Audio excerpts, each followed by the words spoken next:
Сегодня появились первые подробности о личности существа йети, пойманного накануне в Ингушетии. Двухметровый лохматый зверь, повадками напоминающий человека, вернее снежного человека, сначала был обнаружен и снят на камеру. Затем, спустя несколько часов, существо поймали и доставили в местный зоопарк. Но научной сенсации, несмотря на радостные ожидания ученых, не получилось. Что именно не сложилось в этот раз, расскажет Александр Христенко. Кого только не встретишь в ингушских лесах, рассказывают местные. Но чтоб такое...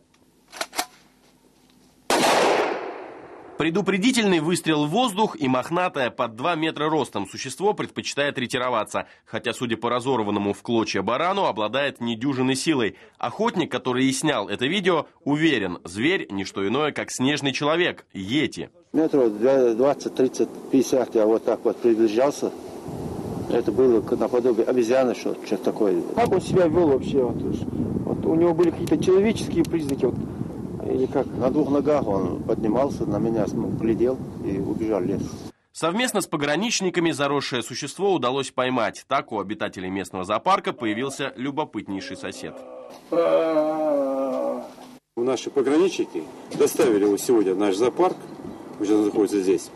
Я задал вопрос, почему именно к нам. Они сказали, что у нас есть опыт содержания животных. Это волос. Причем они светлые, а кончик темный. Недостатка в исследователях точно не будет, ведь за полвека поисков снежного человека по всему миру сложилась целая наука по изучению йети – гоминология. Последний раз гоминологи собирались 2 месяца назад, но не в Ингушетии, а на юге Кемеровской области, в Азазской пещере в районе Горная Шория. Исследователи делились находками. Одним удалось записать рык. У других получилось покормить громадное существо, оставив в лесу кормушку с булками и ягодами. Так они расколотили ночью вот эту чашку, съели корм, а чашку разбили на мелкие кусочки. Устраивали и своего рода ловлю на живца. Ну что, братка, здорово. Все ж таки завели меня сюда.